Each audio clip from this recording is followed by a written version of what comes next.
In this episode, we're going to start welding in this Sill repair panel that we've prepped up for this XW Falcon. And we're going to go through techniques for the welder, speed, amperage, and cooling techniques to minimize warping when you're doing your rust repair. Stay tuned.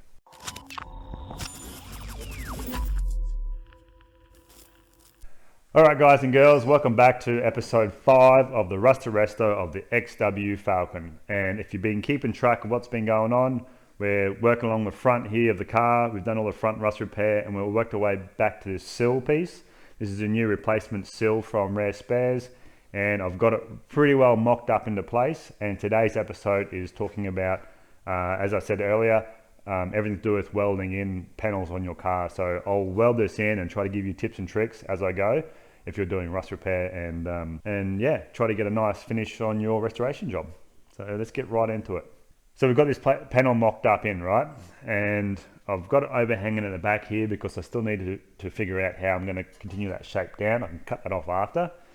But the main thing is that it is pretty well, when I push that up, it will go into place.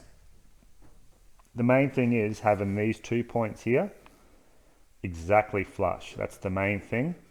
And then the third one would be the inner, because that's what's going to be seen. That's going to be the full body line. That's going to be creating that shape of this edge, right? Like that's what needs to be spot on. Now, the profile of this repair piece that I got given, it's pretty close, but you can see if I push up, it's bellowed out a little bit in the middle here. I'm going to go along the top, get this top exactly flush. I've got movement there. I'm going to get that exactly flush, and I actually need to take a little bit more off to bring, there we go. So make sure these are all good, and then I'm going to attack these corners when they're exactly perfect. Here, here, and then here. So that will give me the straight profile. And then I can go up the back here, and then make sure when you weld your panels together that your two surfaces are exactly level. So take your time, go along, so that there is fine, it's nice and flush. I'll tack that and see how it's lower in the middle. I need to push it in further, but you get the idea. It's lower in the middle, so I'm gonna have to like manipulate that, whether that needs to go up or down, just to make sure that those two surfaces are flush.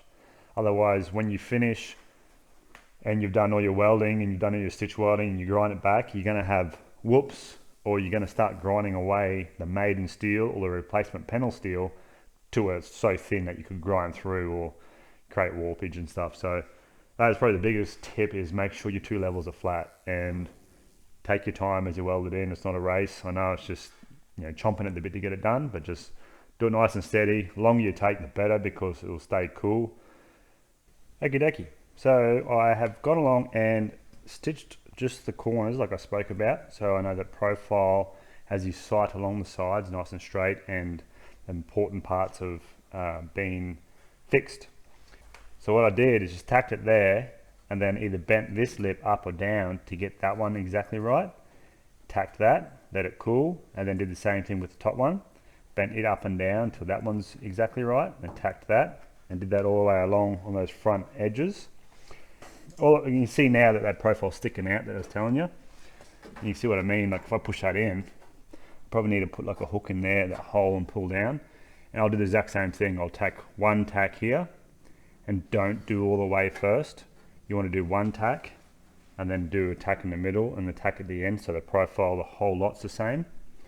If you do it too much on one side, then this one will be fixed and you'll have like a skew-if profiling. So next, what I'm going to do is continue on the top side, get all that at least tacked in and right before I start working down.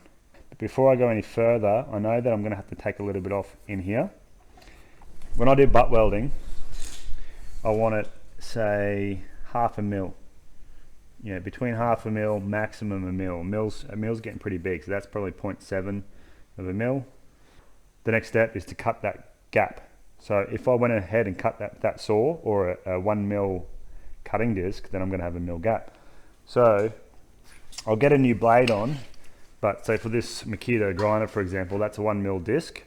Instead of plunge cutting like that, you're going to end up with a mil gap. You can cut it on a 45-degree angle like this, and as you cut it in carefully along, squares tight, it's going to leave an overlap.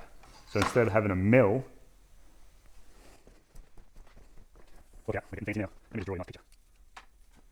All right, so this is your panel, right? This is your sheet metal. That's your tight gap. So if you plunge cut it, 1 mil, it's going to be too big. That's too big. So what we want to do, so long story short is 45 cut it so you have the overlap. So you'll have less of a gap to fill, so you can still spot weld here, which is going to penetrate all the way down and fill that gap up. It'll just go boop and fill it, because we're talking 1 mil here, not like an inch like I'm showing. But that is my explanation of 45-degree cutting and to get your panels better rather than having a mil gap.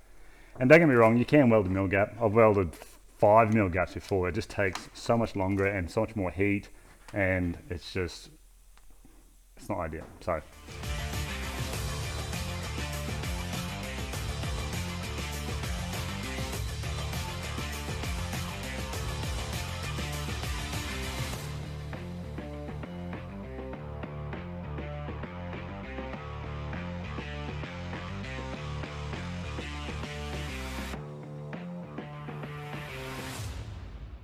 you can see that just by doing that, I use a little tiny screwdriver, and I've sharpened it down a little bit so I can get between the smaller gaps, and I can just manipulate the 2 different levels together, tack it. And your finger's pretty good, like it gets pretty close to where, you know, like fingernail doesn't even catch on that. It's pretty spot on. And take your time, and you saw at the end there I used about, I don't know, 5-10 seconds worth of air, but already, like, that's not even, it's lukewarm now. And that's my secret technique. Don't know if it's a secret or not, but that's why I go high amperage and higher wire speed, because you just go, and it sort of sits pretty flat and you get good penetration. You don't have those big dollops of weld on top of your thing. You're grinding back for ages, because when you're grinding, you're actually putting a lot of heat in as well. It turns blue. That also encourages warping, so try to avoid that. You can see that they're actually pretty flat welds. That one there I did with my left hand and blew a hole, but the rest of them are pretty well flat. They're not even like 2 mil up. So once we go through and end up welding the whole lot across, you're not grinding for very long. And that's what makes it a lot easier technique with the high amperage. If you go, just try it at home. Grab 2 bits of metal, you know, tack them so they've got a nice gap, like an ideal gap. And just try welder settings. See smaller, lower voltage, lower wire speed, and see how bad your dollop is. And you've got to sit there for about 2 seconds to get it to penetrate and sit flush, compared to the higher wire settings. Look on the bottom side, see if it's got penetration through. You know, is it just on top? Yeah, and just try for yourself. This is what I've found out, guys. This is what I've done, and this is what I've come to. And I'm so glad that I ended up doing this way. There's probably an easier way again, but I haven't found that out yet. If there is, let me know, but I know what the answer is. TIG welding. TIG welding would be pretty cool. At this point in time, this is working pretty good for me, and I'm just trying to give you guys information to make your welding a lot easier. If you've got a stick welder, then it can be done. I've welded bonnets and stuff before with a stick way back in the day, but good luck, man. Like, honestly, you got to have super small rods. And yeah, you know, you're just sort of fighting an uphill battle.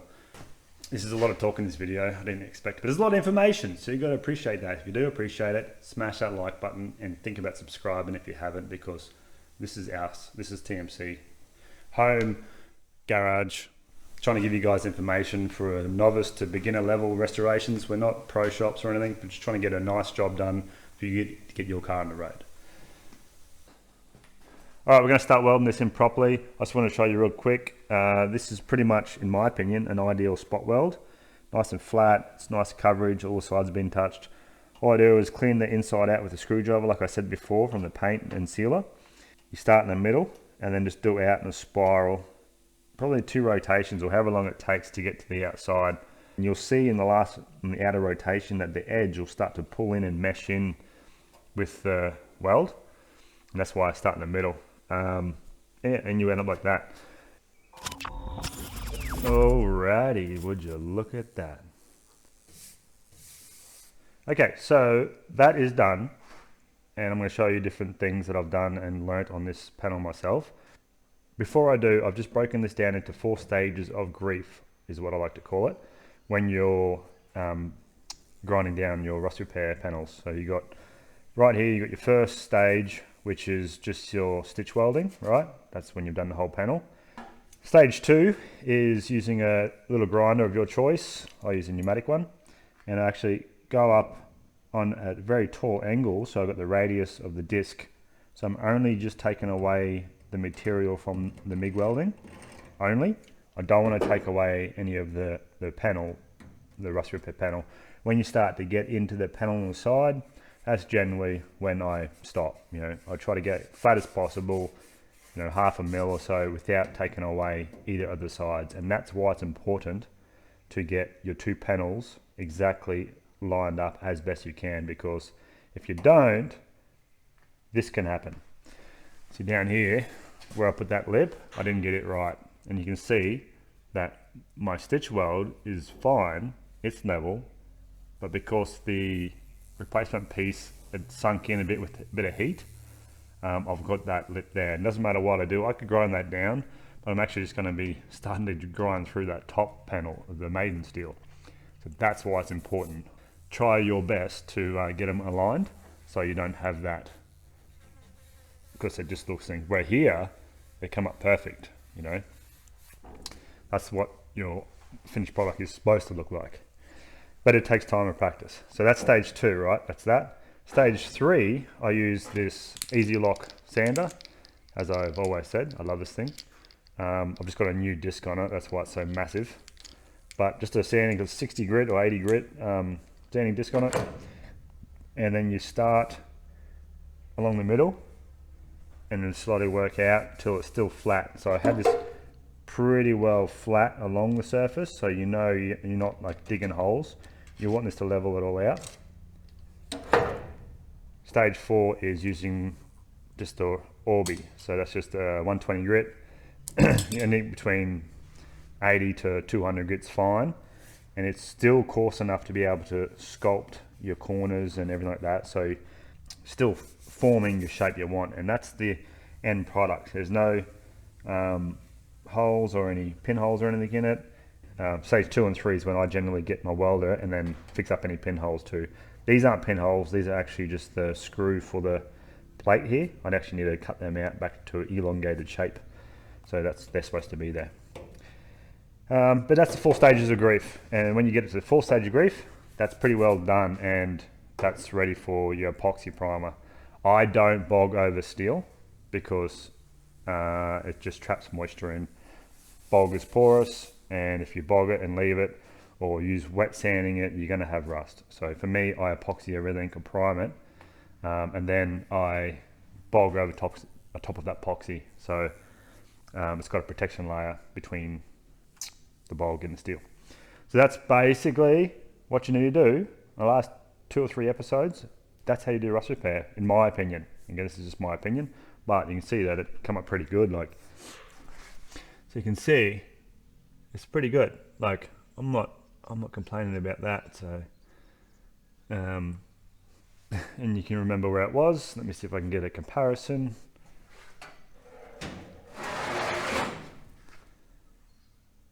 So pretty happy with that. Well, it's been about 6 hours. No, about 6 hours since I've spoke to you last, and look what I've been up to. Yeah. So, you know, it's not going to win any awards for final finish, but I'm happy with it. It's got the shape there. I can work with that. Pretty happy. There's about 5 different pieces of rust repairs there, the different shapes I've done, and yeah, it's pretty good. It's pretty hard trying to get that curve and measurements from the other side. Luckily, it was still in place where I could get measurements from, but yeah, so I'm pretty happy with that. All right, so as you see, if you spend the time and just knuckle down and get into it, it does take shape quite quickly, and I've given you all the information and tips and tricks you need to get started on your process anyway and learn as you go. It saves you thousands and thousands of dollars if you can learn how to do this, because it's a very expensive profession to take your car in to get someone to do this. So have a go, just get in, have a go, and do your best. Otherwise, check out Amazon, check out merch, hit the like, and have a bloody good weekend. Twist it out.